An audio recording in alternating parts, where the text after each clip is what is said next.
이 7장의 말씀의 첫 시작은 성벽에 문짝을 달고라고, 이제 성벽이 드디어 완성된 겁니다. 이 문을 달므로 인하여 이제 외적의 침입을 막을 수 있는 견고한 성이 완성된 겁니다. 문짝을 단다라는 게 얼마나 중요한가? 문이라는 의미가 뭐예요? 문은 들어올 사람, 들어오지 말아야 할 사람을 구별하는 곳입니다. 이 미국 문화가 문을 늘 잠가 놓더라고요. 어느 공공 건물을 가든 어딜 가든 문이 잠겨 있습니다. 그러니까 안에서 허락하는 사람 외에는 안으로 들어올 수 없게끔. 그래서 이때 당시 성문도 마찬가지인 겁니다. 그러니까 외적이 들어올 수 있음으로 인하여 낯선 사람이 함부로 들어오지 못하도록 문이 이렇게 만들어져 있다라는 겁니다. 이것은 이제 영적인 의미도 있습니다. 영적인 의미. 우리 또한 하나님의 나라죠. 우리 또한 주님이 성전이 임하여 계신 예루살렘 성과 같습니다. 또 교회 또한 그렇고요. 그런데 이 나 자신도 이 영적인 문을 가지고 있어야 합니다. 좋은 게 좋은 거지 하고 세상 모든 게 다 들어오도록 개방해서는 안 된다라는 거예요. 분별할 수 있어야 되는 거거든요. 들어올 건 들어오고 들어오지 말아야 할 건 거부해야 하는 겁니다. 그 세상이 얼마나 힘들고 어렵습니까? 세상은 우리의 신앙을 빼앗아가기 위하여 마치 우는 사자처럼 우리를 호시탐탐 노리고 있습니다. 나의 열린 부분들이 있다면 그곳에서 들어와 나를 점령하려 한다는 거죠. 우리가 세상을 살다 보면요, 우리가 얼마나 많이 이 세상을 향하여 문을 열고 있는가를 한번 살펴볼 필요가 있습니다. 그 한 가지만 해도요, 지금 우리 권사님 세대 때는 이 결혼하기 전에는 정조를 지키는 게 이게 불문율이었잖아요. 근데 지금은 그렇지 않습니다. 지금은 뭐 동거 생활이 아주 보편화되어졌지요.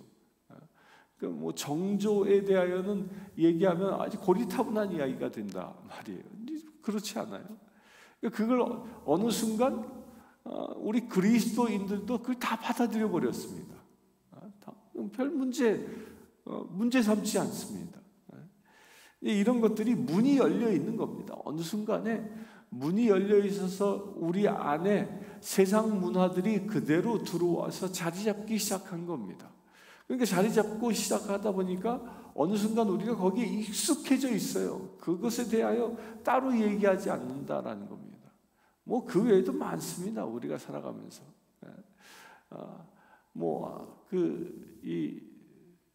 기도하는 것. 우리는 기도를 언제 합니까? 물론 골방에 들어가서 기도하고 교회에 와서 기도합니다. 그런데 우리는 언제 어느 때 기도하냐? 내가 머물고 서는 모든 곳에서 기도하는 거예요. 느헤미야가 하나님의 그 지도자로, 예루살렘 성벽을 재건하는 자로 느헤미야가 쓰임받은 중요한 이유 중에 하나가 뭐였습니까? 느헤미야는 일이 있는 곳, 일하는 곳, 또 어려움을 닥치는 그 현장, 그곳에서 다 뭐 했습니까? 기도했다라고 했죠. 근데 우리는 어느 순간 기도하는 습관을 놓쳐버리는 겁니다. 내가 어려움을 당할 때 먼저 무릎 꿇고 하나님께 묻고 기도하기보다 고민하기 시작한다는 거죠. 이게 어느 순간요, 세상적인 방법이 내 안에 들어온 겁니다. 사탄은 우리로 하여금 고민하게 하지만 하나님은 우리로 하여금 기도해서 응답 주기를 원하시는 겁니다. 그러니까 우리는요, 세상에서 닥치는 모든 일, 내가 병이 들던 사업에 문제가 있든 가정에 문제가 있든 이웃 간에 문제가 있든 그 모든 일들은 내가 고민해야 할 고민거리가 아니라 기도해야 할 기도거리거든요. 기도거리인데 어느 순간 세상 사람들처럼 고민합니다. 그래서 교회에서도 그래요. 우리 한번 고민해 봅시다. 이런 얘기를 너무 쉽게 해요. 그러니까 우리 그리스도인들은요, 고민하는 게 아니라 지혜를 받는 자예요. 내가 고민해서 머리 싸매고 이럴 필요가 없는 거예요. 뭐 하는 자? 어려운 일이 닥치면 내가 푸는 게 아니라 하나님의 도우심으로 풀려나가는 거예요. 풀려나가는 거예요. 그래서 우리가 이 영적인 문이 이렇게 세상적인 것에 열려 있음으로 인해서 내 영적인 삶이 피폐해지는 겁니다. 그래서 고민하지 않고 기도하면, 그러니까 고민이라는 것이 내 영적인 문을 통과해서 내 안에 들어와 버리면 고민하면서 사는 거예요. 근데 고민하는 사람들의 공통점이 있습니다. 뭐예요? 얼굴이 찌그러져 있어요. 고민하는 사람은 얼굴이 환해질 수 없습니다. 근데 주님은 우리에게 뭐라고 그래요? 항상 기뻐하라고 말씀하시잖아요. 우리가 어떻게 기뻐할 수 있어요? 수많은 문제들이 내 앞에 놓여 있는데, 돌아만 보면 뭐 문제거리인데 어떻게 기뻐할 수 있어요? 기도할 수 있기 때문에 기뻐할 수 있는 거예요. 우리가 그 모든 것을 기도하시면 하나님이 일하신다는 그 약속이 있기 때문에, 너희가 두세 사람이 모여 내 이름으로 기도하면 내가 너희에게 응답하시겠다는 그 약속을 믿고 우리가 기도하니까 하나님이 일하심을 기대하는 거지요. 하나님이 일하심을 기대하는 사람에겐 기쁨이 있고 설레임이 있는 겁니다. 그런데 어느 순간 고민이라는 것에 문을 열어놓고 고민이라는 것을 받아들임으로 인해서 내 삶이 어두워지는 겁니다. 이렇게 우리가 내 영적인 문을 분명히 걸어 잠글 땐 걸어 잠궈야 한다는 거예요. 하나님의 일이 아닌 것들은 걸어 잠그고 거부할 수 있어야 하는 거예요. 개나 소나 다 들여서는 안 된다는 거예요. 문을 왜 걸어 잠굽니까? 총등 강도가 들어오는 걸 막기 위해서만. 마찬가지 영적인 것도 사단이 내게 들어온 것을 막기 위하여 영적인 문을 정확하게 닫을 수 있어야 한다라는 겁니다. 또한 3절에 보면 이 느헤미야는 문을 닫고 또 그 뒤에 문지기를 세우고요, 또 3절에 보면 그 성벽에 올라 파수꾼들을 세웁니다. 그 파수꾼들은 어떤 사람들이 자기가 주민이 각각 자기가 지키는 곳에서 파수하되 자기 집 맞은편을 지키게 한다. 그러니까 자기 집에서 가까운 성벽을 자기가 지키는 겁니다. 그러니까 성벽을 지킨다라는 건, 파수한다라는 것은 외적이 쳐들어오는지를 살펴보는 자라는 거예요. 문을 닫아 걸고 외적이 들어오지 못하도록 막는 것도 중요하고요, 또 성벽에 올라서 외적이 우리에게 쳐들어오는지 어떻게 우리를 공격하는지도 지켜볼 필요가 있다라는 거예요. 그래야 대응할 수 있기 때문에 그래요. 이 세상은요, 끊임없이 교회를 공격합니다. 엄청나게 공격합니다. 대한민국에서는 팬데믹 기간 동안에 10,000개의 교회가 문을 닫았다고 그러죠. 10,000개가 없어졌어요. 10,000개가. 10,000개 교회가 문을 닫고, 그게 그 세상의 공격인 것이죠. 그게 대한민국뿐이에요. 여기 지금 내시빌도 마찬가지입니다. 내시빌도 세탁소 하시는 분들이 그런 고백을 합니다. 그래도 한 10여 년 이전만 하더라도 부활절만 되면 사람들이 그 흰 옷들을 이 세탁을 맡겨서 아주 부활 특수가 있었다고 그러더라고요. 그런데 근래에는 그게 싹 다 사라졌다는 거예요. 그 얘기는 뭐예요? 부활절날 교회 안 간다는 얘기예요. 사람들이 교회 안 가는 거예요. 그러니까 예전에 10년, 한 20년 전만 하더라도 이 내시빌에 살고 있는 사람들은 부활절날은 흰 옷을 차려입고 다 가족들이 손을 잡고 교회에 가는 것이 상례였는데, 어느 순간 그게 사라진 거죠. 어느 순간 부활절인지 아닌지 그냥 사라져버리고 만 겁니다. 이게 무엇이? 세상 문화가 교회에 들어와 버린 겁니다. 그걸 지켜내지 못한 거지요. 이런 것들을 파수꾼들이 서서 나팔을 불어야 하는 겁니다. 세상의 문화들이 내 안에 들어온 것을, 교회 안에 들어온 것을 막을 수 있어야 되고요.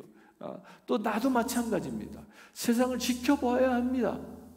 나를 공격하는 사단의 세력들이 무엇인지 지켜보고 그것에 대하여 방책들을 세워놓을 수 있어야 한다는 거예요. 그래서 우리가 생활하는 때는 내 내면에 죄가 있는지도 살펴야 하지만 밖에서 나를 공격하는 사단의 실체도 분명히 분별할 수 있어야 한다라는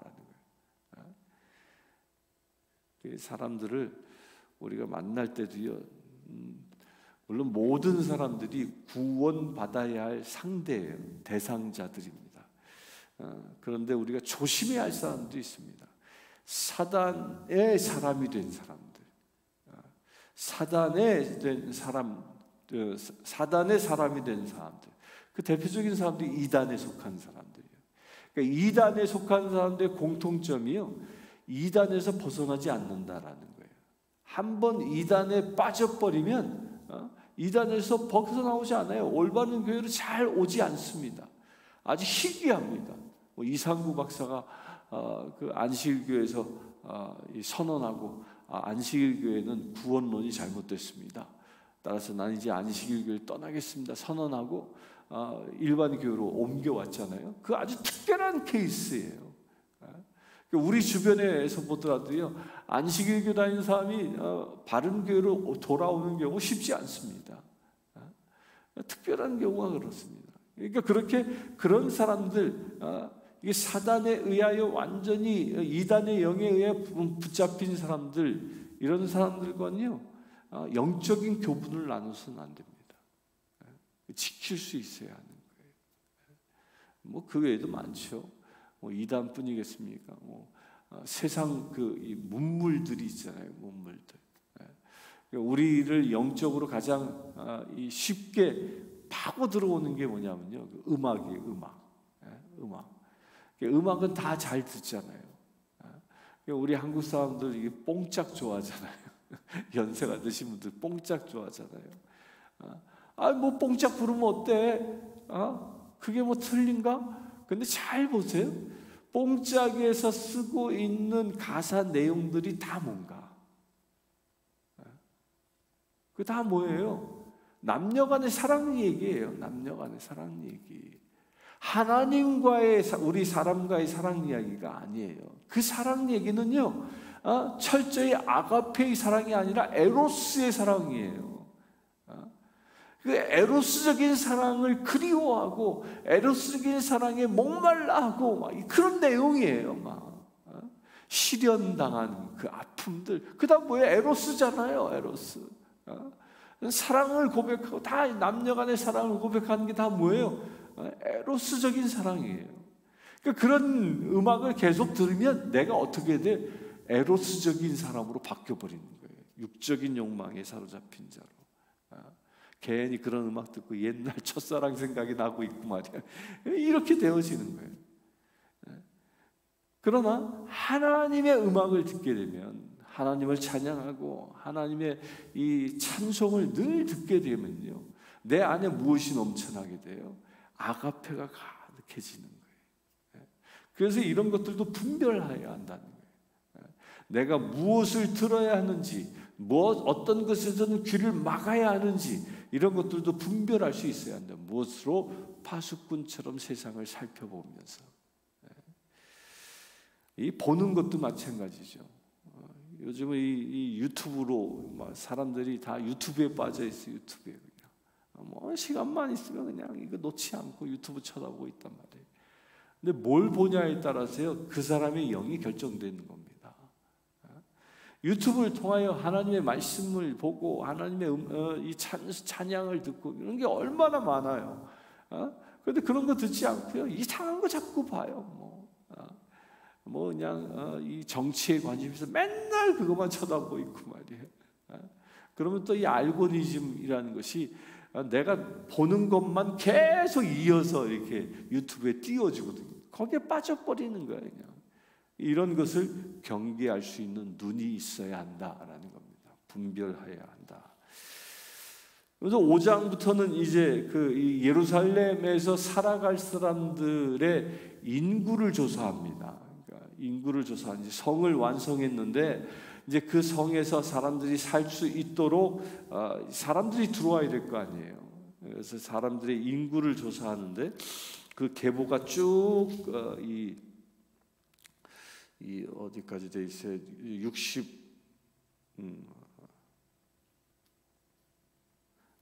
60절까지 그 계보가 기록되어져 있고요. 그러면서 총 인원이 66절에 온 회중의 합계는 42,360명이요. 노비가 7,337명이요. 또 노래하는 그것도 별도로 해놨어요. 노래하는 남녀가 245명이요. 합치면 약 한 5만 명 가까이가 이제 예루살렘 성 안에서 살게 되어졌다라는 겁니다.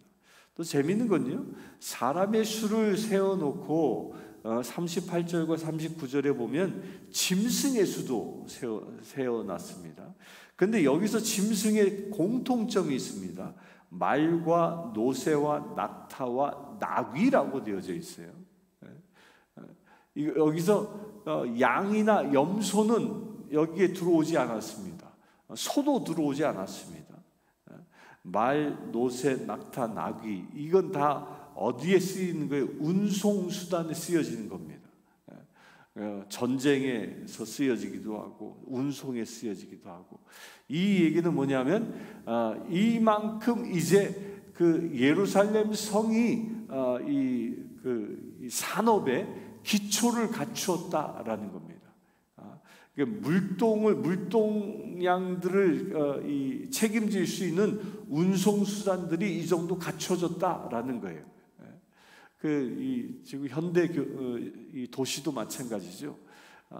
이 미국은 이 트럭의 도시잖아요. 트럭의 나라잖아요. 트럭이 막 물건들을 많이 실어 나르면서 이 미국 전역을 먹여 살리잖아요. 그 얘기예요. 이 예루살렘 안에는 이렇게 물건을 실어 나를 수 있는 짐승들, 지금으로 얘기하면 자동차들이 이만큼 많이 있다 이런 뜻이에요. 그만큼 뭐예요? 이제 예루살렘 성 안에 스스로 자족할 수 있는 산업 이 경제 활동이 이루어질 수 있는 기반을 갖추었다라는 그런 의미입니다. 그러면서 70절에 보면 이제 족장들 또 총독은 이 느헤미야죠.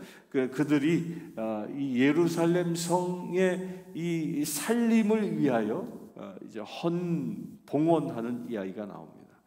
이 봉헌도 참 손이 커요, 이 사람들이요. 총독은 금 1000 드라크마와 대접 50과라고 되어져 있는데요. 1000 드라크마라는 말은 얼만큼이냐면 한 드라크마가 그람으로 따지면 4.3g이에요. 4.3g. 그러니까 1000 드라크마 그러면 4,300g이라는 거예요. 4,300g이면 얼마죠? 4kg죠, 4kg. 4kg짜리 4.3kg. 금 4.3kg예요. 금 무게. 금 4kg입니다. 이게 금 4kg가 얼마 정도일까요? 이게 골드바도 꽤 클 텐데요. 네. 그뿐입니까? 또 백성들은 또 금 2만 드라크마. 사람들이 그만큼 족장들도 금 2만 드라크마를 낼 정도로 이제 도시를 위하여 봉헌합니다. 그래서 예루살렘 도시가 도시다워질 수 있도록 서로 그렇게 헌물하는 이야기가 나옵니다. 여기서 분명히 우리가 알아야 할 것이 있습니다. 이들이 이 많은 재산을 어디에서 얻었을까요? 이들이요, 이렇게 많은 재산은요, 다 이 바벨론, 페르시아에서 가지고 온 겁니다. 그들은 바벨론, 페르시아에서 이 정도의 금은 보화를 가지고 왔다라는 건 그 바벨론, 페르시아 그 지역에서 그들은 상당한 부를 누리고 살았던 사람들이었던 거예요. 느헤미야는 고관이었잖아요. 술잔을 바치는 고관이었고, 그렇게 상당한 부를 누리는 사람들이었다는 거예요. 그렇게 부를 누리는, 그 부를 많이 가지고 있는 사람이 그 부에 대한 가치를 제대로 누리려면 어디에 가야 누릴까요? 돈 많은 사람들이 저 산골에 박혀서 살면 돈 아무 필요 없는 거예요. 그렇지 않습니까? 거기서 돈 쓸 일이 뭐가 있어요, 거기에? 천금이 있어도 쓸 일이 없는 거예요. 그 돈 많은 사람은 그 돈을 누리려면 대도시에 와야 되는 거예요. 대도시에 와서 좋은 차도 타고, 좋은 레스토랑도 가고, 좋은 문화도 즐기고, 그런데 이 당대 유대인들은 최고의 부를 누릴 수 있었던 그 수산성, 페르시아의 그 어마어마한 도성, 거기에는 돈이 있으면 그 돈의 가치를 누릴 수 있는 곳이잖아요. 근데 거기로 다 떠나왔다라는 거예요. 오직 무엇 때문에?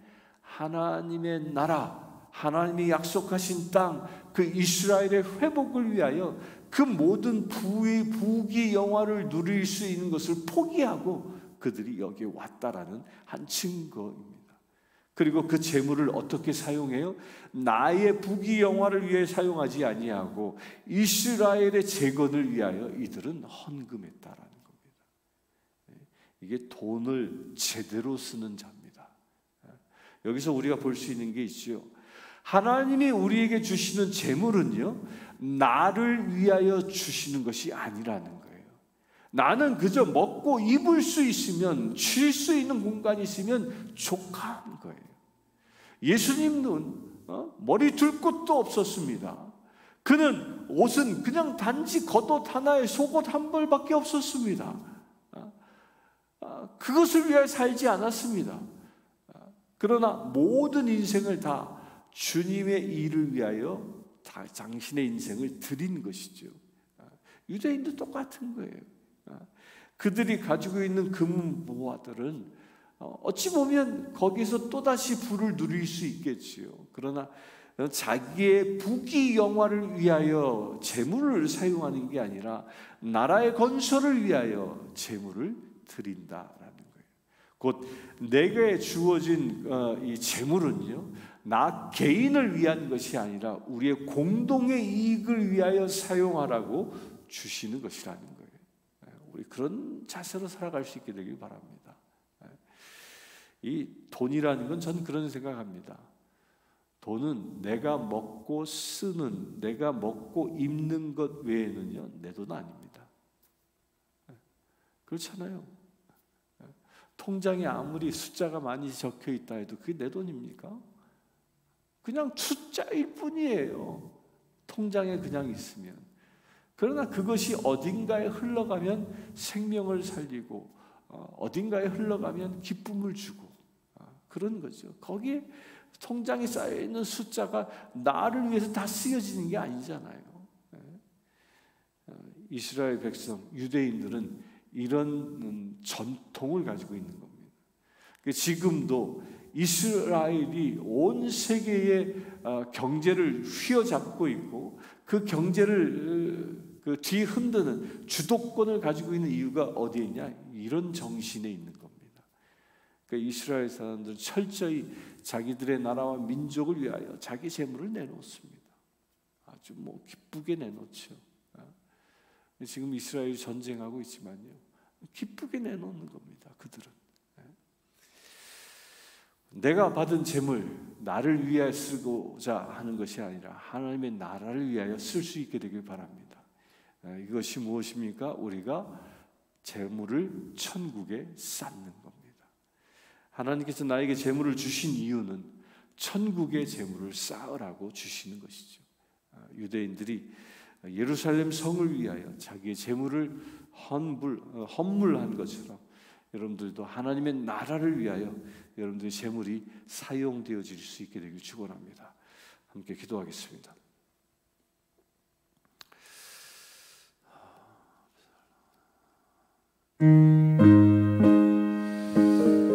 주 아버지 하나님,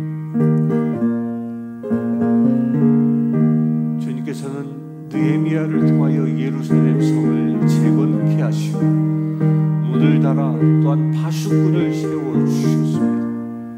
그래야 그 성 안에 살아가는 유대 백성들을 보호하게 하셨습니다. 이방의 문화와 이방의 침략으로부터 보호하게 하셨습니다. 주님, 우리의 삶 또한 그렇게 보호된 삶을 살아가기를 원합니다. 이방의 문화와 세속적인 것으로부터 보호되어지고 영적으로 정결함을 유지할 수 있는 우리가 되어지기를 원합니다. 나를 지키는 파수꾼이 세워지기를 원합니다. 교회가 지켜지는 파수꾼들이 세워지기를 원합니다. 무엇이 하나님의 말씀이고 무엇이 사단의 속삭임인지 우리가 분별할 수 있는 능력이 임하기를 원합니다. 주여 역사하여 주시옵소서. 우리의 눈을 열어주시고 우리의 귀를 열어주시옵소서.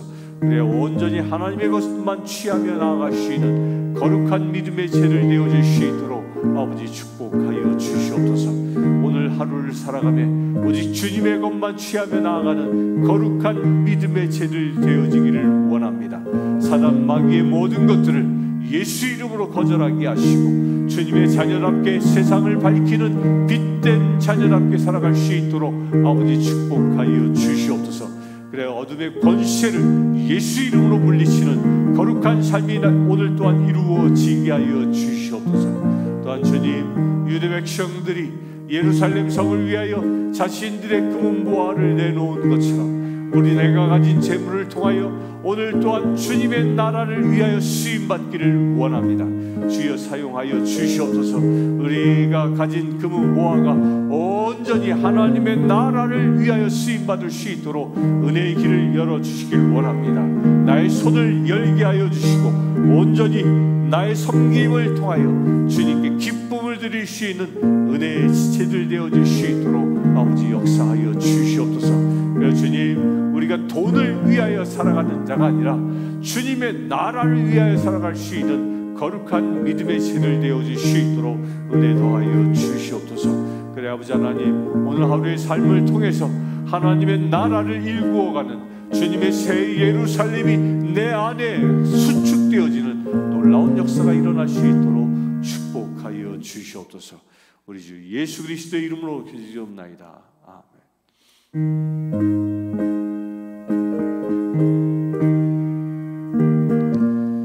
시간은 이달 18일, 19일 이틀 동안 있을 성령 강림절 부흥회를 위하여 기도하기를 원합니다.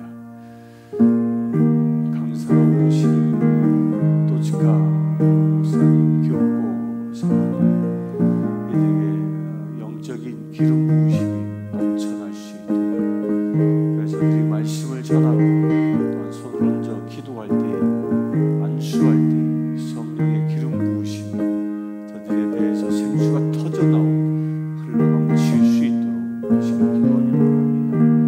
또한 우리 교회 성도들뿐만 아니라 목마른 심령들이 이 생명 강림절 축제에 초대받아 주님을 만나고 문제들이 해결되어지고 묶임들이 끊어지고 온전히 예수 중심으로 삶이 변하는 역사가 일어날 수 있도록 이 시간 합심하여 기도하기를 원합니다.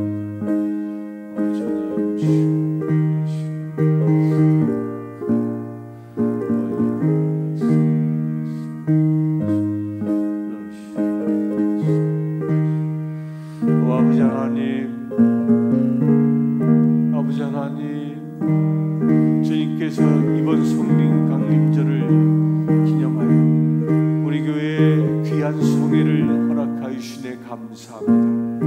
18일, 19일 있을 두 성회 기간 동안에 주님께서 크신 은혜의 기름 부으심을 더하여 주실 줄 믿습니다. 아버지 하나님, 특별히 간구하건대 주님께서는 주의 사자로 저 태평양 건너 일본 땅에서 도치카 목사님과 교고 사모님을 택하여 우리에게 보내주시네 감사합니다. 아버지 하나님, 저들에게 영적인 권세를 더하여 주시옵소서. 성령의 전신갑주로 철저히 무장시켜 주시고 저들이 말씀을 선포할 때마다 하나님의 기름 부으심이 아버지 하나님의 생명의 말씀이 생수가 터져나오는 놀라운 역사가 일어날 수 있도록 아버지 축복하여 주시옵소서. 그래서 저들의 선포된 말씀을 통하여 목마르지 아니하는 영생수를 얻는 놀라운 역사가 일어날 수 있도록 아버지 축복하여 주시옵소서. 말씀을 듣는 심령들마다 귀가 열리게 하시고 마음이 열리게 하시고 영이 열리게 하셔서 선포되어진 말씀을 통하여 생명이 부어지는 놀라운 역사가 일어날 수 있도록 아버지 축복하여 주시옵소서. 또한 아버지 하나님 손을 얹어 기도하기를 원합니다. 아버지 하나님 사도들이 손을 얹어 기도할 때에 아버지 하나님 귀머거리가 귀를 열리게 하고 벙어리가 말이 터지게 되어지고 안전뱅이가 일어났습니다. 또한 저들이 기도할 때에 닫힌 옥문이 열렸습니다. 아버지 하나님 그와 같은 역사가 일어나기를 원합니다.